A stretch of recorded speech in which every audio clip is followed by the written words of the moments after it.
Iran पर आखिरकार हमला हो गया एक बार फिर से। हमने 48 घंटे पहले आपको बता दिया था कि ईरान पर हमला होगा। इससे पहले भी जो अपडेट दिया उसमें भी आपको रजा गराफी ने बता दिया था कि ईरान पर हमला होगा। लीजिए, हमला हो गया है। ईरान पर हमले के ये चंद मंजर है दोस्तों। ईरान के कश्फ आइलैंड पर हमला हुआ, ईरान के सिरिक के इलाके में हमला हुआ, ईरान के शहीद बश्ती और कलंतरी डॉक के पास हमला हुआ, ईरान के चाबहार के सिटी और बुशहर पर हमला हुआ, ईरान के हॉर्मूज में सेंट्रल कमांड पर हमला हुआ, ईरान के जस्क के इलाके में JAS के जस्क के इलाके में हमला अमेरिका ने किया, ईरान के अबू मूसा आइलैंड पर भी हमला अमेरिका ने किया, बंदर अब्बास पर भी अमेरिका ने ईरान के हमला कर दिया। इसके अलावा ईरान के कैनराक पोर्ट और लवीन आइलैंड पर भी बड़े हमले अमेरिका ने किए। खासकर ईरान के हॉर्मूज के सेंट्रल कमांड, जहां से ईरान हॉर्मूज पर नजर रखता है और कंट्रोल करता है हॉर्मूज को, अमेरिका ने वहां हमला किया। तमाम तस्वीरें आपने देखी। अब ईरान के इन तमाम जगहों पर जो हमले हुए हैं उनके विजुअल्स शेयर कीजिएगा।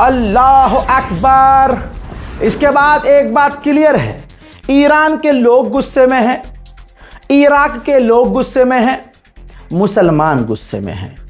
ईरान के जो वोटर्स हैं, है ना, जिनकी मान्यता है भाई, वो लाल झंडा लेके पिछले 2 दिन से सड़कों पर आपने देखे और कह रहे हैं हम ट्रंप को मार देंगे और हमें अपनी सरकार से भी नाराजगी है कि ये अमेरिका से डील क्यों कर रहे हैं, हमें आर पार की जंग चाहिए।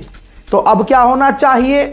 ईरानियन मीडिया का अब इन हमलों के बाद दावा यह है कि ईरान बड़ी तैयारी कर रहा है और अमेरिका के ठिकानों पर बड़े हमले ईरान करेगा। अल्लाह मदद करे। अब इसके बाद हमने एयर ट्रैफिक कंट्रोल पर भी जब नज़र डाली तो अमेरिका के दर्जनों जहाज, जी हाँ, स्ट्रेट ऑफ हॉर्मूज के ऊपर उड़ते हुए नजर आए हैं। कल ही मैंने बताया था कि ईरान की धमकियों के बाद अमेरिका ने अपने जो 30 से ज़्यादा रिफ्यूलिंग टैंकर इजराइल के अंदर ही थे वो वापस अमेरिका बुला लिए। और मिडिल ईस्ट में जो उसके टैंकर थे, टैंकर क्या होता है मालूम है ना, एक बड़ा सा जहाज जिसके अंदर ईंधन होता है, तेल होता है फाइटर जेट का। तो फाइटर जेट उड़ता रहता है, तो उड़ते उड़ते वो टैंकर उसको रिफ्यूल कर देता है। ऐसे टैंकर इजराइल से वापस बुला लिए थे, मिडिल ईस्ट से अमेरिका ने वापस बुला लिए थे। अब जैसे ही अमेरिका ने हमले ईरान पर किए, साथ ही दूसरी तरफ से इजराइल में वापस अपने वही टैंकर भेज दिए और मिडिल ईस्ट में भी अमेरिका ने अपने टैंकर भेज दिए। उधर ईरान ने बताया है कि अमेरिका शिपों के ऊपर दबाव डाल रहा है कि आप ओमान का रास्ता इस्तेमाल करें और हम ईरान इस चीज़ को बर्दाश्त नहीं करेंगे। अब पाकिस्तान की यहाँ एंट्री हो गई है। पाकिस्तान के army chief Asim Munir continue Iran और अमेरिका के कांटेक्ट में है कि ये एस्केलेशन, ये जंग आगे ना बढ़े। अब आप ये समझ लीजिए, ईरान पर इतना बड़ा हमला किया गया, अल्लाह रहम करे, कि चाबहार पोर्ट पर जब अमेरिका ने हमला किया तो पूरे चाबहार की लाइट चली गई। डोनाल्ड ट्रंप ने अभी 3 घंटे पहले जो आपके सामने मैंने अपडेट दिया था, उसमें डोनाल्ड ट्रंप ने जो लंबी लंबी फेंकी और घटिया तरीन बातें की, धमकियां दी, तो उस पर ईरान के विदेश मंत्री ने जानकारी दी, मतलब बयान दिया। ये रहा उनका बयान। उन्होंने कहा कि भाई हम सीधे साधे तमीज़दार लोग हैं, हम वल्गैरिटी का जवाब वल्गैरिटी से नहीं बल्कि एक्शन से देंगे। यानी डोनाल्ड ट्रंप जो जहर उगल रहा है, बकवास बातें कर रहा है, हम बकवास नहीं करेंगे बल्कि हम हमला करके एक्शन लेकर सामने वाले को, दुश्मन को जवाब देंगे। अब यहां नेतन्याहू की एंट्री हो गई। नेतन्याहू ने एक पॉडकास्ट में, इंटरव्यू में कहा कि डोनाल्ड ट्रंप जानते हैं कि ईरान चीटिंग कर रहा है, ईरान कोई डील को फॉलो नहीं करेगा, ईरान सिर्फ समय बर्बाद कर रहा है और टाइम खींच रहा है। हम इजरायली इस स्थिति में हैं कि ईरान के खिलाफ कोई भी एक्शन लेने को तैयार है। अब स्ट्रेट ऑफ हॉर्मुज में भारत के कई जहाज फंसे हुए हैं, तो भारत डायरेक्ट ईरान से टच में है और बात कर रहा है कि हमारे कम से कम टैंकरों को ईरान निकलने दे। हजरात, इजराइल के आईडीएफ के कमांडर ने, चेहरा सामने नहीं आया है, उस इंसान ने स्टेटमेंट जारी किया कि हम बड़े हमले ईरान पर करने के लिए तैयार हैं। अब जेडी वेंस ने क्या कहा? जेडी वेंस ने कहा कि हम ईरान को ब्लॉक करेंगे, ईरान पर जवाबी कार्रवाई करते हुए हम ब्लॉकेज फिर से लागू कर देंगे, ब्लॉक कर देंगे रास्ता।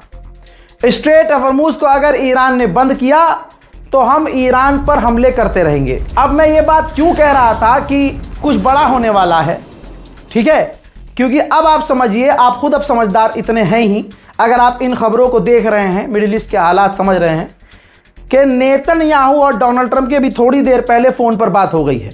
अब ये दो शैतान क्या बात कर रहे होंगे? अमेरिका और इजराइल ईरान के फ़ायदे की बात तो नहीं कर रहे होंगे, और मुझे पर्सनली ऐसा लगता है कि इजराइल को अब अमेरिका आगे करेगा कि भैया अब तुम देखो। लेकिन आप दुआ कीजिए और इस रिपोर्ट को शेयर कीजिए। उधर ईरान ने साफ कह दिया है कि हम अमेरिका से फाइनल एग्रीमेंट पर अब बात नहीं करेंगे। यानी डील जो मैंने 1 महीने पहले कह दिया था, भाई आप लोग जो देखने वाले हैं वो गवाह हैं इस बात के, मैंने पहले ही कह दिया था ये डील नहीं होगी और अमेरिका इस डील को खराब करेगा। उधर तुर्की के राष्ट्रपति कुर्दोगलू का भी आ गया है बयान। उन्होंने कहा कि हम नहीं चाहते कि स्ट्रेट ऑफ हॉर्मुज बंद हो जाए। ये आदमी न इस्लाम के समर्थन में बोल रहा है, न ईरान के समर्थन में बोल रहा है, बल्कि चंद फाइटर जेट और कुछ डिफेंस सिस्टम के लिए अमेरिका की चापलूसी कर रहा है। ईरान के विदेश मंत्री ने कतर के अमीर से बात की है। यह बहुत अच्छी बात है कि ईरान अरब देशों से कनेक्टेड है, बल्कि मैं तो यही चाहता हूं कि ईरान अरब देशों से जुड़ा रहे और उनसे लगातार बातचीत इनकी जारी रहे।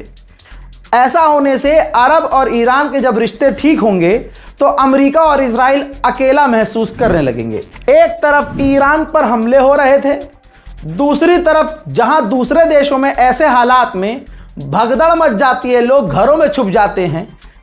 दोस्तों, दूसरी तरफ न ईरान के लोग सड़कों से हटे, न इराक के अंदर जो जनाजा खामनाई का निकल रहा है, जनाब खामनाई का, न उस जनाजे पे कोई फर्क पड़ा है। देखिए,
बस यही कहूंगा, दुआ कीजिए, दुआ कीजिए, दुआ कीजिए और इस रिपोर्ट को शेयर कीजिए। वस्सलाम।